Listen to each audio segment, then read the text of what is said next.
And possible reality.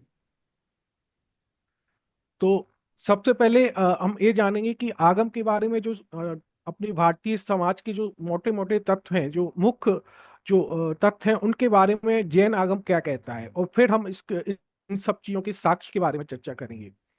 तो सबसे पहले आपको ये पता होगा कि हमारे जो जैन आगम बताते हैं कि जो जैन धर्म है वो शाश्वत है। मतलब अनादि निधन अनिधन है, मतलब उसकी कभी शुरुआत नहीं हुई और ना ही इसका कभी अंत हुआ। केवल ये जो है समय चक्र के हिसाब से कम ज्यादा होता रहता है। लेकिन जैन धर्म जो इसकी शुरुआत हम कभी नहीं मानते हैं, मतलब जब से ये प्रकृति है तब से जैन धर्म है ऐसा माना जाता है। और जब तक ये प्रकृति रहेगी, जब तक अस्तित्व रहेगा, तो मतलब हमेशा ये जैन धर्म रहेगा। तो ये तो सबसे पहली पहली चीज जो शास्त्र बताते हैं तो वो ये है। और दूसरी चीज ये है कि जो आज हम देखते हैं कि भारत में जो वर्ण व्यवस्था चल रही है, और विभिन्न वंशावली है, वैदिक साहित्य है, और ये सब चीजें हैं जो कि काफी प्रारंभिक इतिहास के विषय रहे हैं। तो उनके बारे में जैन शास्त्र क्या कहते हैं, हमें ये भी जानना है।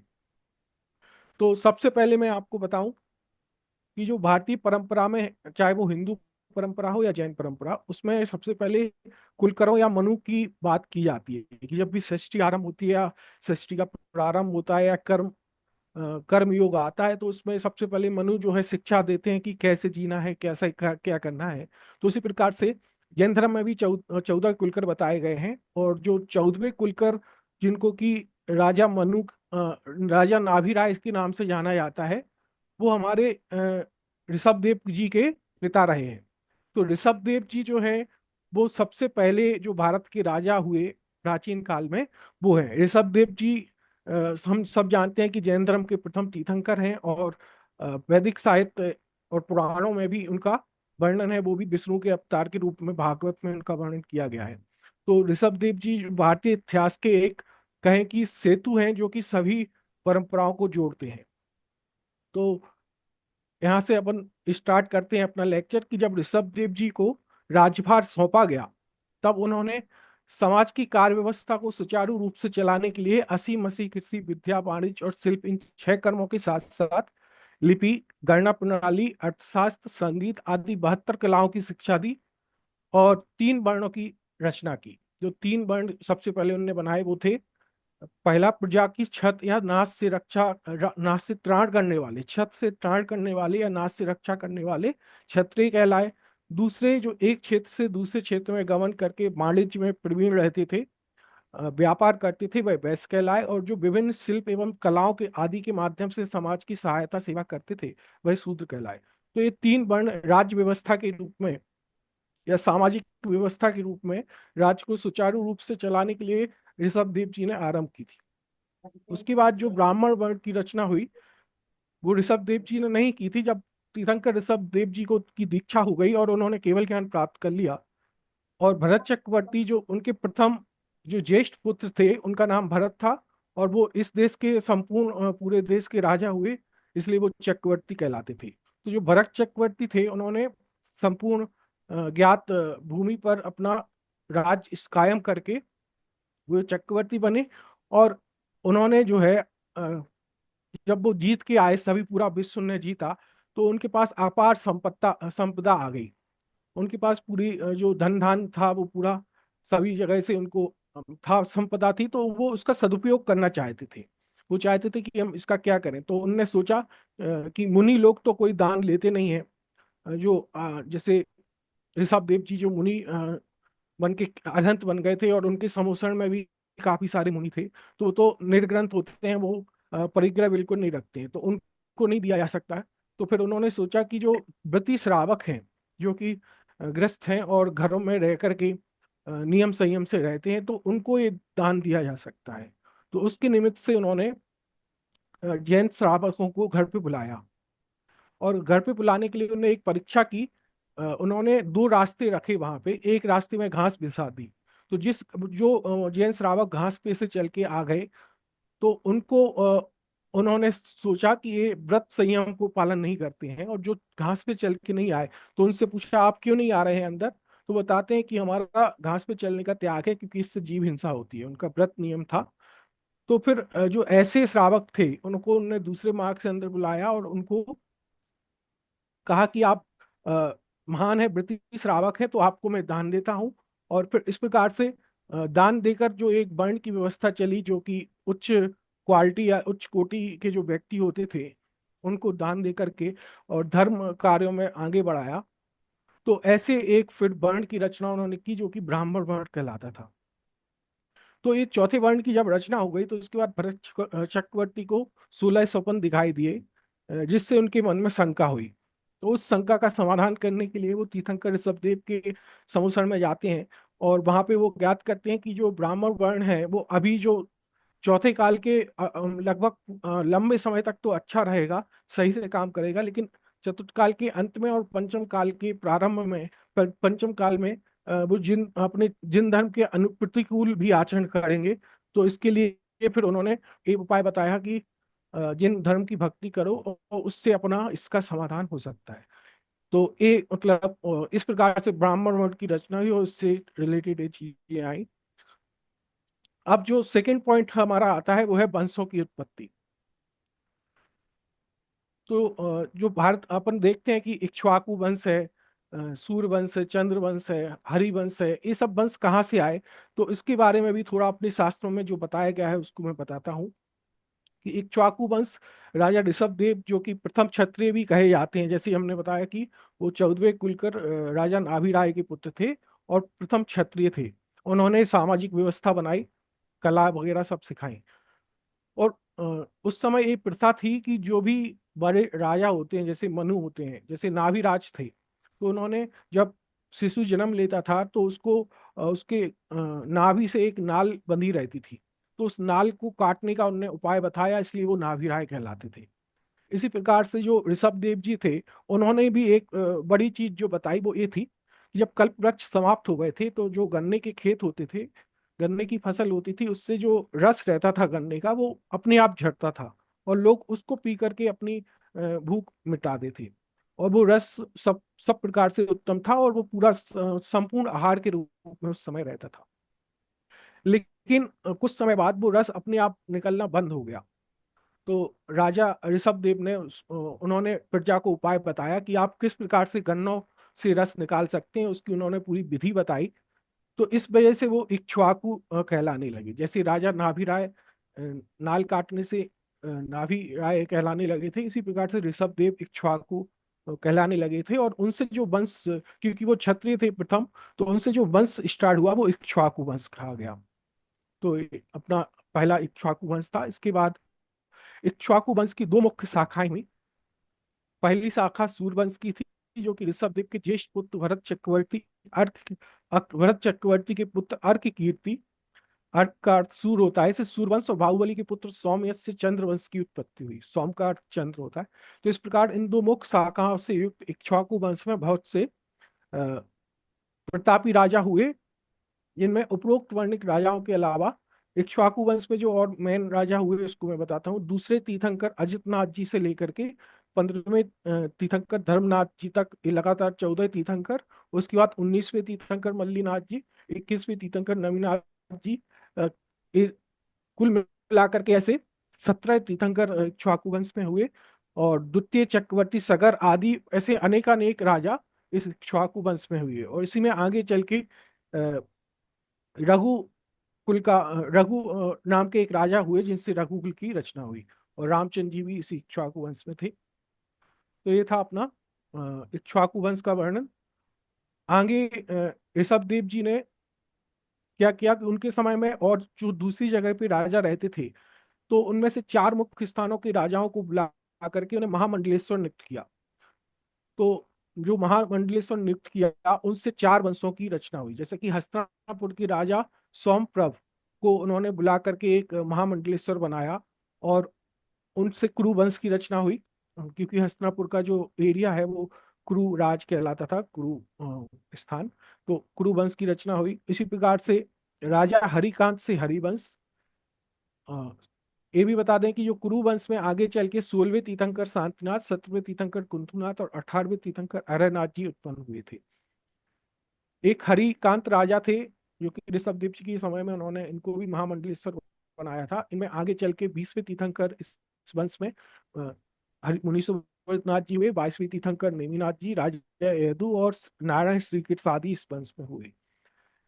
राजा अकम्पन थे, उनको जब महामंडलेश्वर बनाया तो उनसे उग्रवंश की उत्पत्ति हुई।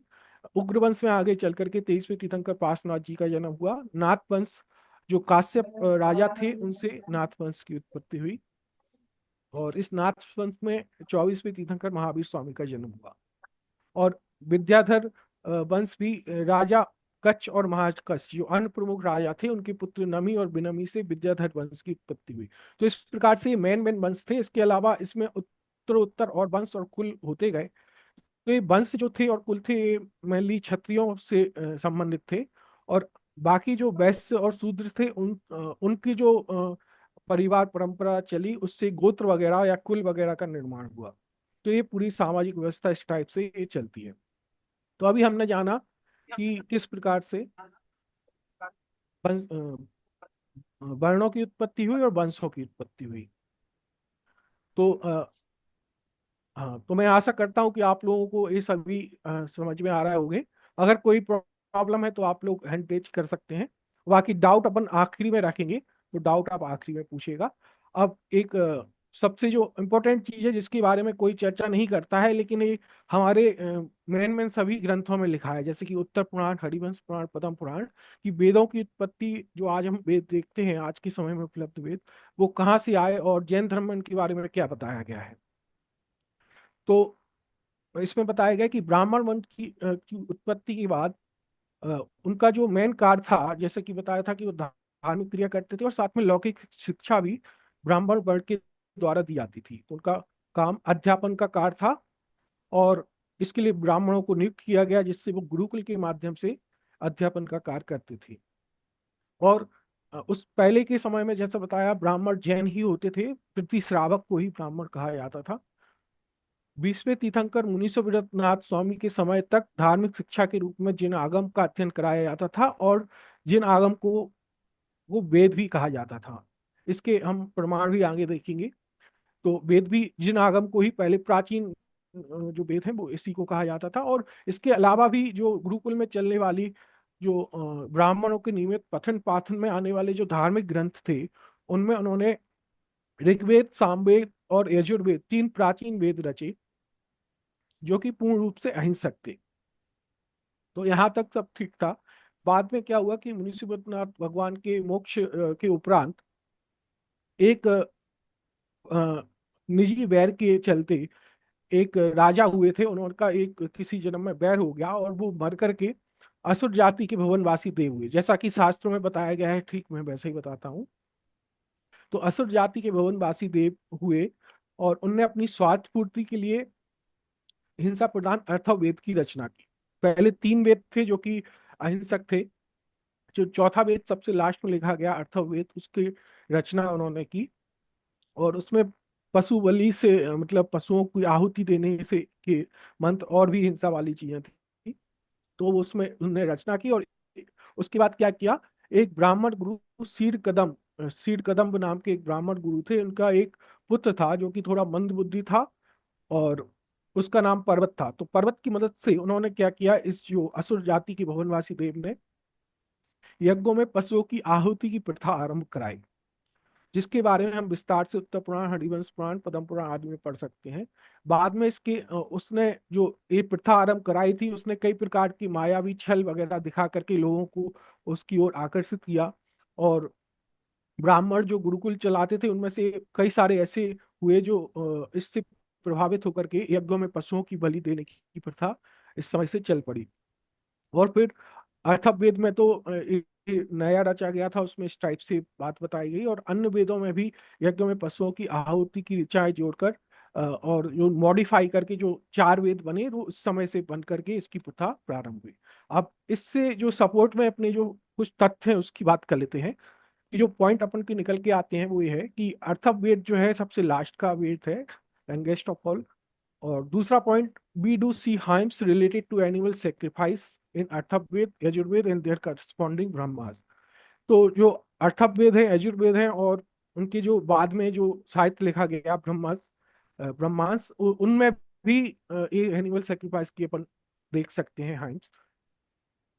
इसके बाद the older part of Rigveda, जो ऋग्वेद सबसे प्राचीन वेद है, उसका जो ओल्डर पार्ट है वो मोस्टली अनअफेक्टेड रहा इस चेंजेस से, largely non violent, which suggests that early Vedic scripture would have been composed in accordance with non-violence philosophy of Jainism। तो ये चीज थी। और इसका एक स्कॉलर ने इसका एक बात जो बताई इसके बारे में, वो ये है, डॉक्टर एम चिंतामणि ऋषभदेव और आदि शैव धर्म में लिखा है कि प्राचीन आदि वेद जो अहिंसा पर आधारित था, इक्ष्वाकुवंशी भगवान ऋषभ द्वारा उपदिष्ट हुआ था। ऋग्वेद की रचना के पहले भी ऋषभ पुरोहित अहिंसा धर्म अस्तित्व में था। मोहनजोदड़ो, इसके बारे में अपन अपन देखेंगे। तो ये जो प्रमाण है, जो कि सेलेन जी ने एक आर्टिकल उपलब्ध कराया था, उसके बेसिस पे मैंने ये बताया है। और चौथा पॉइंट यहाँ पे जो इसकी सपोर्ट में है वो ये कि historically the formation of current form of Vedas is seen as a process spanning a long period of time. ये लंबे समय में रचे गए, कोई ऐसा नहीं है कि एक पर्टिकुलर सिंगल पीरियड था इनके क्रिएशन का। तो इसमें अमलगमेशन या फिर कहें कि बीच बीच में जो चीजें आती रही मॉडिफाई होकर के लॉन्ग ड्यूरेशन में लिखे, जो कि हिस्टोरिकली भी अपन इसको देख सकते हैं।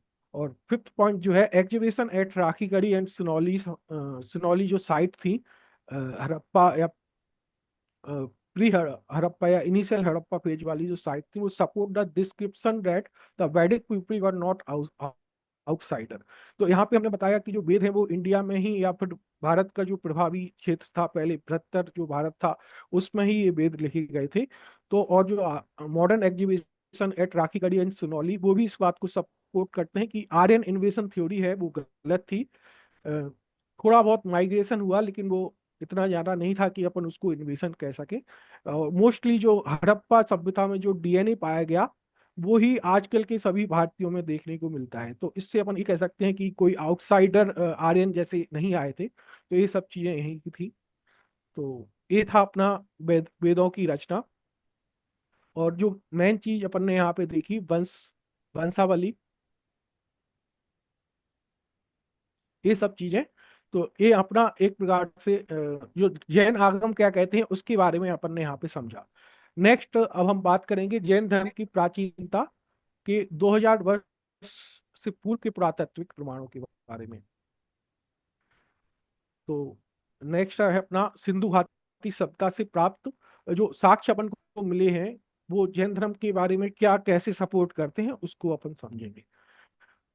तो ये आप देख रहे होंगे दो मूर्तियां जो कि कायोत्सर्ग मुद्रा को प्रदर्शित करती हैं। और ऐसी और भी मूर्तियां और सील में ये मिले हैं, जो कि दिगंबर कायस्थ मुद्रा होने से कई विद्वानों ने, जैसे कि भारतीय पुरातत्व के महानिदेशक श्री टी एन रामचंद्र द्वारा, इनको जैन प्रतिमाएं माना गया है। इसके अलावा जो मोहरें हैं, हड़प्पा उत्खनन में जो मोहर है जिसमें ये कायस्थ मुद्रा में मुनि टाइप के लोग खड़े हुए हैं, तो एक ये है। और ये पद्मासन वाली मुद्रा है, योगिक मुद्रा। ये भी जैन योग को बताने की संभावना रखती है। इसके अलावा ये सिंधु घाटी सप्ताह में पाए जाने वाले तीर्थंकरों के प्रतीक चिन्ह, जो भी मेन सील और जो भी ये इस टाइप की चीजें मिली हैं, उनमें जो पशु की आकृति है वो मोस्टली तीर्थंकरों के चिन्हों से मेल खाती है। जैसे कि गैंगड़ा जो है, श्रेयांस नाथ जी का बैल तो सबसे जाना है, तो वो आदिनाथ जी का है। श्रेयांस नाथ जी का गैंडा, अजित नाथ जी का हाथी, वासुकी जी का भैंसा, शांतिनाथ जी का हिरण, अरयनाथ जी का मछली इत्यादि, ये सभी चिन्ह बहुत सी सीलों में मिले हैं। और इस टाइप से जो पशुपति की सील भी कहलाती है, तो इसमें सभी ए, एक कोई योगी हो सकता है और तीर्थंकरों के चिन्ह हैं। तो इस टाइप से ये है। और बैल या ऋषभ सिंधु घाटी सभ्यता में सबसे ज्यादा पाया जाता है। इसके अलावा जो स्वास्तिक है वो भी सातवें तीर्थंकर पार्श्वनाथ जी का चिन्ह होने के साथ साथ जैन धर्म का एक महत्वपूर्ण मंगल प्रतीक है। इस सब तथ्य सिंधु घाटी सभ्यता को जैन धर्म से संबंधित होने की प्रबल संभावना बताते हैं। अब सिंधु घाटी सभ्यता की लिपि जो कि अभी तक डिसाइफर नहीं हो पाई है, लेकिन जो कुछ विद्वानों का ऐसा मानना है, जैसे कि श्री पी आर देशमुख ने के अनुसार सिंधु घाटी सभ्यता की जो भाषा थी वो प्राकृत भाषा थी। और जो प्रोफेसर प्राणनाथ विद्यालंकार हैं, उन्होंने सील क्रमांक 449 पे जिनेश्वर शब्द भी पढ़ा है। और ये सब इतनी चीजें के देखने के बाद कई सारे विद्वानों का भी अनुमान है कि जो यहाँ की लिपि है वो जिन धर्म जो ऋषभ देव जी के द्वारा प्रतिपादित जिन परंपरा है या श्रवण परंपरा है उससे संबंधित होनी चाहिए। तो ये था सिंधु घाटी सभ्यता से रिलेटेड चीजें। और सेलन जी से प्राप्त जो कई हमें सील और मूर्तियों के फिगर मिले हैं, तो आप देख सकते हैं कि ये दिगंबर मुद्रा और ये यौगिक पोस्चर ये भी किसी वृत्ति या यौगिक वाली चीजों को बताता है। ये बैल से रिलेटेड सील हैं ये कई सारी। इस सिंधु घाटी सभ्यता और आसपास की जो भी प्राचीन सभ्यता है इनमें सब में बैल को देखा गया है, क्योंकि ऋषभ देव का प्रतीक चिन्ह था। तो इससे ये, ऋषभ देव जी की प्राचीनता सिद्ध होती है, ऐसा अपन कह सकते हैं। अब अयोध्या से ये तो था सिंधु घाटी सभ्यता के बारे में। अब अयोध्या से प्राप्त जो जैन पुरातत्व है उसकी थोड़ी सी चर्चा यहाँ पे करेंगे। कि अयोध्या, जो कि हम जानते हैं कि जैन शास्त्रों में तीर्थंकरों की ये शाश्वत जन्मभूमि के रूप में इसको स्वीकार किया गया है। और वर्तमान 24 के भी 5 तीर्थंकरों ने यहाँ पे जन्म लिया, जो कि सभी इक्ष्वाकु वंश के थे, जिनमें से प्रथम तीर्थंकर इक्ष्वाकु वंश के जनक थे।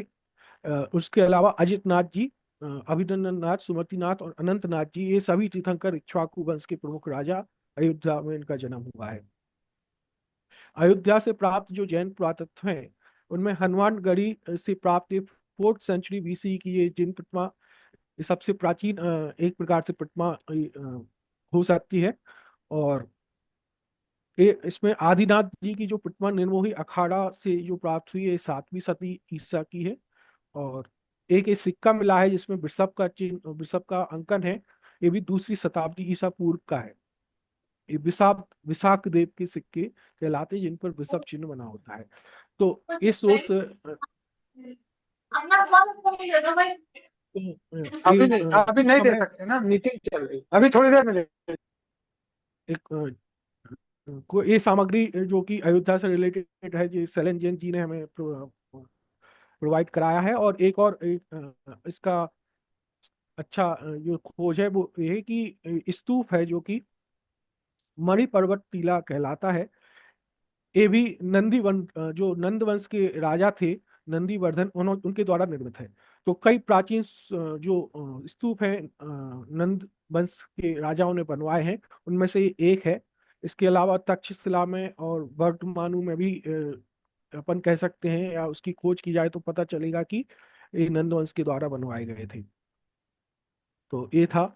इसके बाद इक्ष्वाकु वंश के सिक्के भी मिले हैं। एक सिक्का अभी अपन ने यहाँ पे देखा था, ये भी अयोध्या से प्राप्त वृषभ वाला सिक्का था। और यहाँ पे जो है हाथी अंकन वाले सिक्के सिक्के भी यहाँ पे मिले हैं। तो ये इक्ष्वाकु वंश के सिक्के हैं। और हम जानते हैं कि बैल और हाथी जो है तीर्थंकरों के चिन्ह है। तो इससे ये अनुमान लगाया जा सकता है कि इक्ष्वाकु राजाओं की जो चिन्ह से रिलेटेड सिक्के चलते थे, जो कि एक तीर्थंकरों के चिन्ह की एक महत्वपूर्ण जानकारी देते हैं। तो ये थी अयोध्या के बारे में। अ, चीजों को मैं कौन सा ही रख रहा हूँ तो क्योंकि अपन कुछ चीजें ज्यादा कवर करना चाहते हैं, तो इसलिए। तो नेक्स्ट है अपना लोहानीपुर पटना के समीप उत्खनन से प्राप्त जिन प्रतिमाओं के अवशेष। यहाँ पे अयोध्या का मतलब यूनिवर्सिटी से स्वीकार नहीं है, क्योंकि उसको उतना ज्यादा हाईलाइट नहीं किया गया है। लेकिन जो लोहानीपुर की जो मूर्ति हैं वो प्राचीनतम जैन मूर्ति के रूप में ये लगभग सभी के द्वारा स्वीकार हैं। और ये अपन कह सकते हैं कि ये 3री शताब्दी ईसा पूर्व की है। और एक प्राचीनतम एक अपन एविडेंस इसको मान सकते हैं। तो एक ये बड़ा वाला लोहानीपुर टॉक्सो है, और इनकी डिस्कवरी 16 फरवरी 1937 में हुई थी, और ये अभी पटना संग्रहालय में संरक्षित है। और फिर इसमें हम चर्चा करेंगे तीर्थंकर महावीर के समय से 1ली शताब्दी ईस्वी तक हुए जैन राजाओं और उनके साक्ष्यों के बारे में। तो हम जानते हैं कि 527 ईसा पूर्व कार्तिक कृष्ण अमावस को जो वर्तमान अपसर्पणी के 24वें तीर्थंकर महावीर स्वामी को पावापुरी से मोक्ष प्राप्त हुआ था। और उस समय जो जैन धर्म था वो काफी प्रचलित धर्म था, और बड़ी संख्या में जैन धर्म के फॉलोअर थे। और उसको अपन कैसे कह सकते हैं, क्योंकि हम जब राजाओं को देखते हैं कि राजा सैनिक या बिंबिसार, अजातशत्रु, चंद्रगुप्त मौर्य और बिंदुसार और अशोक भी जन्म के समय वो जैन ही थे। इसके अलावा अशोक का पुत्र कुणाल और पौत्र संप्रति, ये सभी जैन धर्म के अनुयायी जो मेन मेन राजा थे। इसके अलावा पूरा नंद वंश भी आप यहाँ पे देख सकते हैं, इनके सभी राजा जैन हुए थे।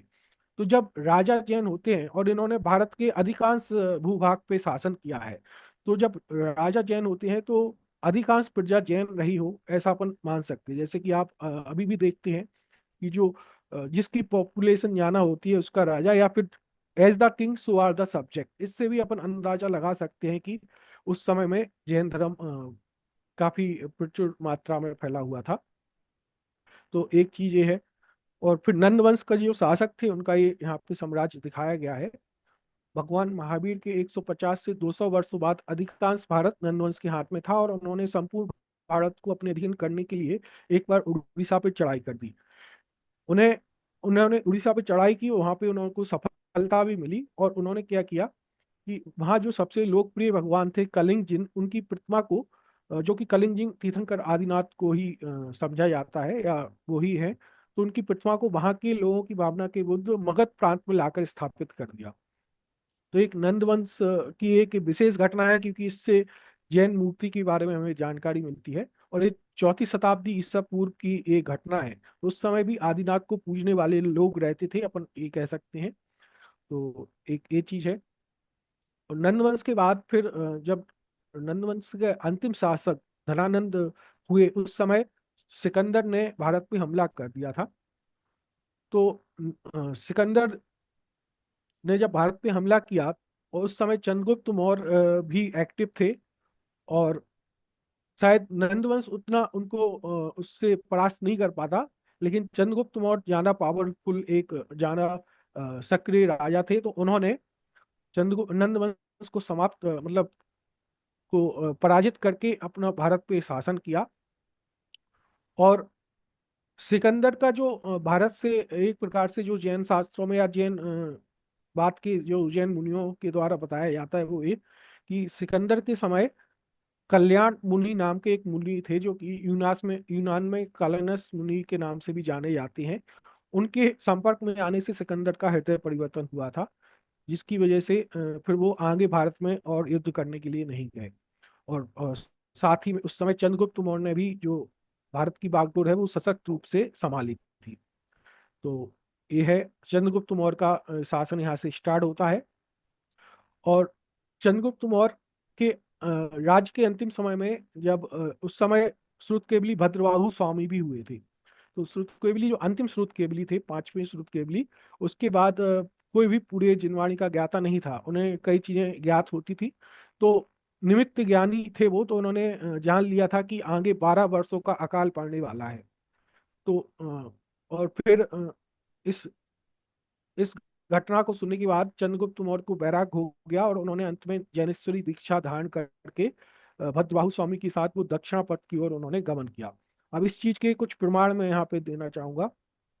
एक तो ये कि अ, जो श्रवणबेलगोला में जो चंद्रगिरी पर्वत है उस पे सम्राट चंद्रगुप्त मौर्य और श्रुतकेवली भद्रबाहु स्वामी की जो कथा है वो यहाँ पे उकेरी गई है। एक एक ये भी अपन कह सकते हैं। और ये दूसरा सबसे बड़ा सबूत जो है, मगध साम्राज्य, जब ये चंद्रगुप्त मौर्य के समय का ये साम्राज्य अपन देख सकते हैं। और तो चंद्रगुप्त मौर्य के शासनकाल के अंतिम दिनों में 12 वर्षों का अकाल पड़ने की भविष्यवाणी गुरु भद्रबाहु स्वामी ने की थी, और ऐतिहासिक रूप से संपूर्ण उत्तर भारत और मध्य भारत में अकाल पड़ा था, जिसकी पुष्टि सौगुरा और महास्थान अभिलेख जो कि चंद्रगुप्त मौर्य के समय के हैं करती हैं।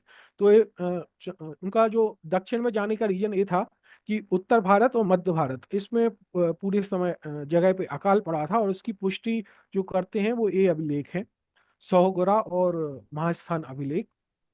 ये अभिलेख जैसे कि सौगोरा अभिलेख है, गोरखपुर के पास ताम्रपत्र पर लिखा हुआ मिला, जो कि ये बताता है कि अकाल या सूखे के समय में कैसे अनाज का भंडारण करना है, कैसे उनको बांटना है, इसकी व्यवस्था के बारे में बताया गया।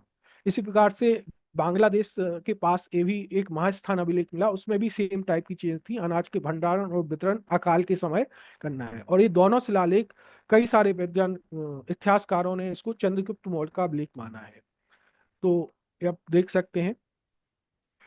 तो ये जो अभिलेख हैं जो कि चंद्रगुप्त मौर्य के समय के हैं, ये भी स्थापित है। और दूसरी चीज, इनमें अकाल पड़ने पे अनाज का भंडारण और कैसे इसको देना है, इसके बारे में चर्चा लिखी हुई है। यहाँ पे आप चित्र भी देख सकते हैं, ये कोष्ठागार के रूप में ये चीजें बनी हुई हैं। तो जो कि ये मतलब प्रूव करते हैं कि चंद्रगुप्त मौर्य के समय अकाल पड़ा था और उसकी व्यवस्था भी वो करके गए थे इस इन शिलालेखों के माध्यम से। तो एक चीज इससे टैली करती है, तो अपन कह सकते हैं कि चंद्रगुप्त मौर्य के समय में अकाल पड़ा था, वो भविष्यवाणी सही थी और वो नीचे साउथ में गए थे। तो ये था चंद्रगुप्त मौर्य के बारे में। अब अशोका का जो चंद्रगुप्त मौर्य के जो पौत्र थे, उनके पुत्र बिंदुसार थे। तो बिंदुसार के बारे में इतना ज्यादा उल्लेख नहीं मिलता है, लेकिन अब उनके पिता जैन थे, वो तो जन्म से ही जैन थे, तो वो जैन ही होंगे। लेकिन कुछ जगह पे इतिहासकारों ने उन्हें बताया है कि वो आजीविक संप्रदाय को मानने वाले थे। इसके बारे में अभी और खोज करने की आवश्यकता है। लेकिन अशोक के बारे में, वो जन्म से जैन माने गए हैं जैन विद्वानों और कई सारे विद्वानों के द्वारा। और बाद में उनने बीच में बौद्ध धर्म भी अपनाया था, जैसे कि बिम्बिसार ने बीच में बौद्ध धर्म अपनाया था, तो अशोक भी बौद्ध धर्म के अनुयायी बने थे।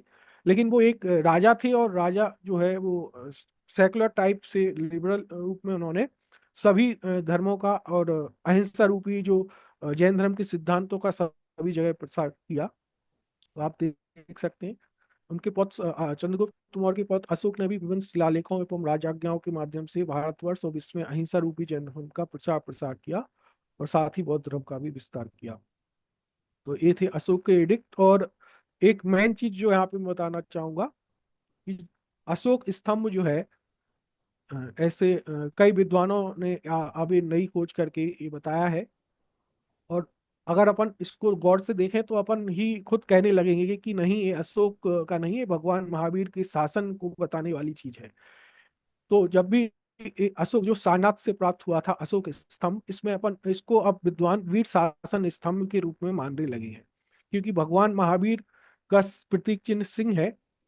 और उनका जो उपदेश है समोसण में, चारों दिशाओं में उपदेश देते थे वो, समोसण में चतुर्मुखी विराजमान होते थे।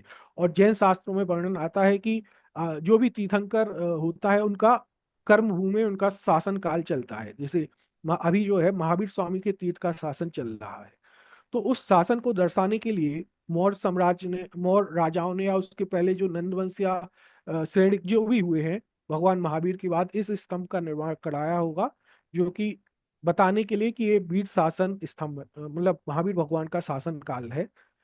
क्योंकि अपन देख सकते हैं कि चारों ओर शेर के चिन्ह हैं, और जो नीचे जो है बैल का चिन्ह, हाथी का चिन्ह और घोड़े का चिन्ह, ये भी प्रथम तीर्थंकर, द्वितीय और तृतीय तीर्थंकर के चिन्ह हैं, और एक शेर भी है। और साथ में ये जो 24 तीलियों वाला चक्र है, ये 24 तीर्थंकरों को बताने वाला धर्म चक्र है। तो इसकी प्रत्येक चीज जैन धर्म के बारे में बताती है। और डीपी शर्मा और भी कई ऐसे जो विद्वान हैं, उनके द्वारा भी अब ये माने जाने लगा है कि ये जैन प्रतीक चिन्ह है, ना कि बौद्ध या अशोक से रिलेटेड है। अशोक ने भी इसका बनवाया होगा, प्रचार किया होगा, लेकिन ये उस समय वीर शासन स्तंभ के नाम की ही बात करता होगा।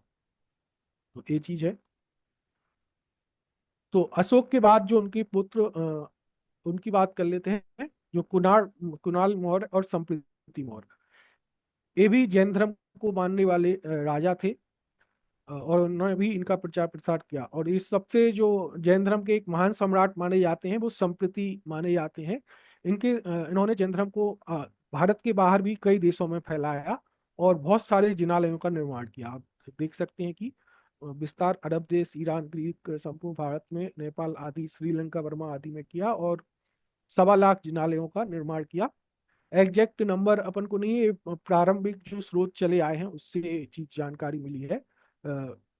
ऐतिहासिक रूप से कितना क्या है वो अपन आगे और देख सकते हैं। तो ये थे मौर्य साम्राज्य के बारे में। और इसके बाद जो मेन सम्राट आते हैं भारत के, वो है सम्राट खालवेल। तो सम्राट खालवेल जो थे, वो उड़ीसा के एक महान राजा थे। ईसा पूर्व प्रथम शताब्दी में कलिंग के महामेघवाहन वंश के महान सम्राट खारवेल ने जैन धर्म की पताका को चहुओर फैलाया। आप उनके शासन को देख सकते हैं, उन्होंने अपने भारत पे तो शासन किया ही था। और इनके एक इसलिए फेमस है, तो इसकी सबसे बड़ी चीज ये है कि यहाँ पे प्रसिद्ध हाथी गुम्फा शिलालेख है, जहाँ पे जो कि सम्राट खारवेल के द्वारा ईसा पूर्व प्रथम शताब्दी में इसको लिखवाया गया था। और इसमें आप देख सकते हैं क्या लिखा है। तो इसको जब पढ़ा गया तो इसमें पाया गया कि इन्होंने अपने युद्ध कौशल से मगध द्वारा जीती गई कलिंग जिन की प्रतिमा को पुनः प्राप्त किया, और फिर से अपने कलिंग राज्य में इन्होंने ला करके स्थापित किया। तो इसकी ये पूरी कथा है। और ये जो यहाँ पे शिलालेख है, वो रमो अरिहंतारम नमो सिद्धारम से इसकी शुरुआत होती है। और जिन प्रतिमा को वापस लाने के बारे में, और उन्हें कैसे मतलब अपने राजा जो जिस शासन को फैलाया, उसकी पूरी डिटेल इसमें दी गई है। तो ये काफी इंपॉर्टेंट है, और जो कि ये बताता है कि सम्राट खारवेल एक जैन राजा थे, और उन्होंने किस टाइप से नंद वंश के द्वारा ली गई प्रतिमा को वापस लाए। तो ये था अपना सम्राट खारवेल का परिचय। इसके अलावा हम यहाँ पे जो भी चीजें बताने का प्रयास कर रहे हैं, वो 2000 वर्ष से पूर्व की चीजों का जो प्रमाण है उनको बताने की कोशिश यहाँ पे की जा रही है। तो वही सब चीजें यहाँ पे ले रहे हैं। वो भी पूरी नहीं ली हैं, कुछ कुछ मेन चीजें ही हमने यहाँ पे ली हैं। तो नेक्स्ट है अपना मथुरा। मथुरा से जो प्राप्त अवशेष हैं, वो भी जैन धर्म के प्राचीन अवशेष हैं, जो कि 2100 से 2200 साल पहले से स्टार्ट होकर के और 12वीं शताब्दी या उसके बाद तक भी मिलते हुए आए हैं। तो यहाँ पे स्तूप भी मिले हैं। जो जैन स्तूप मथुरा में है, तक्षशिला में है, और अभी अपन ने देखा था अयोध्या में है, और ऐसे बर्धमानु में भी जैन स्तूप है। तो जो स्तूप है वो भी जैन धर्म के एक महत्वपूर्ण अंग रहे हैं। तो स्तूपों का उल्लेख अपन शास्त्रों में भी पाते हैं। और समूसण में भी इनकी रचना होती है। जैसे समूसण में मानस स्तंभ होता है और कई सारी चीजें बनती हैं, ऐसे स्तूप भी बनते हैं। और स्तूप का और भी कई स्मारक के रूप में और जैन धर्म की चीजों को बताने के रूप में प्राचीन काल से ही इसका प्रयोग किया जाता था।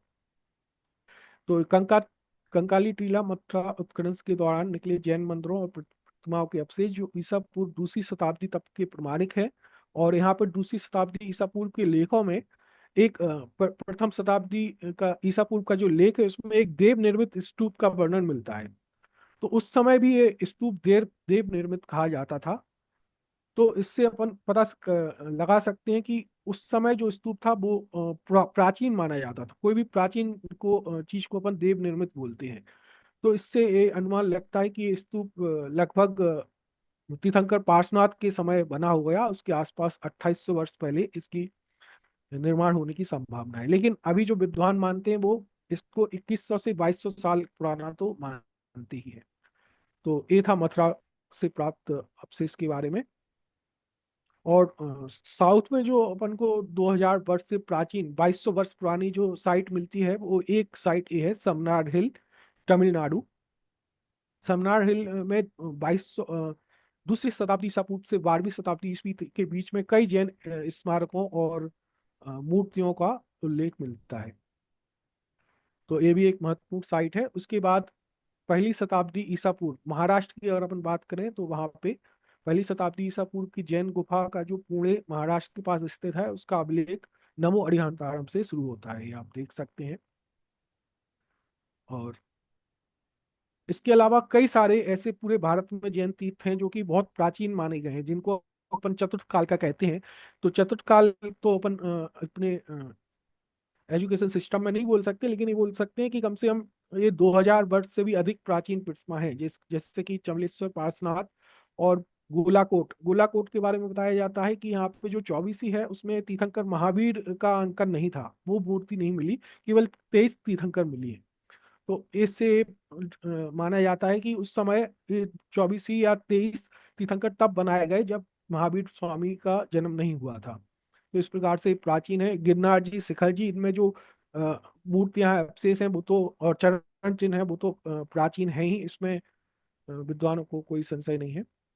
तो ये थे और प्राचीन प्रमाण। इसके अलावा चौसा बिहार से भी कई सारी जिन प्रतिमाएं प्राप्त हुई हैं, उनमें से कुछ आपको यहाँ पे दिखाई गई हैं। ये प्रतिमाएं भी चौसा बिहार और आसपास के एरिया से ये प्राप्त हुई हैं। इस सैलन जी इस पे लगातार काम करते रहते हैं सब रिसर्च पे। तो उनकी उनसे उनके द्वारा है हमें चीजें मिली हैं। और मैं भी जो है पूरे मतलब पिछले 20 सालों से जो भी मुझे जैन धर्म से अवशेष मिलते हैं, उनमें कोशिश करता हूँ कि उनको संभाल के रखता जाऊं। तो ये चीजें हैं। तो अब एक फाइनल अपन पार्ट पे आ गए हैं प्रेजेंटेशन का, कि एक जो सिमर संस्कृति थी, जो दिगंबर परंपरा या सिमर संस्कृति थी, इसके पूरे विश्व में भी प्रमाण मिले हैं। तो उसकी थोड़ी सी चर्चा यहाँ पे अपन करेंगे। जैसे कि यूनान में जो अ, दिगंबर प्रतिमाएं मिली हैं, और ऐसे और भी कई अवशेष मिले हैं, जैसे निर्मल जी सेठी और अ, ऐसे कई विद्वान हैं जो बाहर जा करके वो चीजें देख करके आए हैं। तो भारत के बाहर का जो क्या जैन धर्म का प्रमाण मिला है, उसके लिए अलग से अपन प्रेजेंटेशन कर सकते हैं। लेकिन अभी केवल इतना है कि बाहर जो सिमर संस्कृति थी, और कई सारे स्रोतों से ये पता लगाया गया है कि अमेरिका, अफ्रीका, ऑस्ट्रेलिया जैसे महाद्वीपों में पहले शाकाहारी लोग रहते थे। 2000 साल के पहले अभी जो प्राचीन सभ्यता थी वो काफी नॉन वायलेंट टाइप की थी। और औपनिवेशिक शक्तियों, जब से 2000 साल के बाद, जैसे कई कई कालखंडों में जब उपनिवेशिक शक्तियों ने पिछले 500 साल हो या 1000 साल में जब वो शासन किया, तो उनने अपनी तरीके से उस जगह को, उसकी सभ्यता को मिटा करके अपने अनुरूप शासन चलाया। तो इससे कि ये प्राचीन सभ्यता नष्ट हो गई और अपन को अब जानदार देखने में नहीं आती है। तो एक रीजन कह सकते हैं कि प्राचीन समय में ये फैली हुई हो सकती थी पूरे विश्व में, और अब नहीं मिलती है। जैसे कि एग्जाम्पल के फॉर्म में अपन देखें, 1921 में ये ब्रिटिश एम्पायर था, जो कि पूरे वर्ल्ड में इस टाइप से फैला हुआ था। तो भारत में तो ये जड़ें, मतलब जो पूरे सनातन संस्कृति या जिन परंपरा की जड़ें ही थी भारत में, तो भारत से ये पूरा मिटा पाना तो नामुमकिन है। लेकिन बाकी जो देशों में जो कुछ अंशों में थे, वहां पे जो प्राचीन सभ्यता वो नष्ट हो गई हो, ये पूरी संभावना इससे प्रतीत होती है। तो इस प्रकार से हम कह सकते हैं कि जो जैन धर्म था वो पूरे विश्व में भी हो सकता है। जैन धर्म उस समय जैन के नाम से नहीं था, जैन धर्म के कई सारे प्राचीन नाम है। मैंने उस पर आर्टिकल भी लिखा हुआ है, तो मैं वो शेयर करूंगा, तो आप उसको देख सकते हैं। तो इस प्रकार से जो सनातन परंपरा, जो शाश्वत जिन परंपरा थी, वो पूरे विश्व में भी हो सकती है। इसके भी कई प्रमाण देखे गए हैं, उसमें आगे अपन चर्चा कर सकते हैं। तो अब मैं लेक्चर को अपना फिनिश करूंगा। और जो 3 स्लोगन है, अपन जानते हैं कि जो हर जगह भारत में ये इटरनल स्लोगन, 2 स्लोगन तो आप जानते होंगे, अहिंसा परमो धर्म सत्यमेव जयते। इसी प्रकार से जैन शास्त्रों में भी एक इटरनल स्लोगन मिलता है, जिन्नानामेव शासनम। तो इससे मैं अपनी बात को खत्म करता हूँ। Thank you.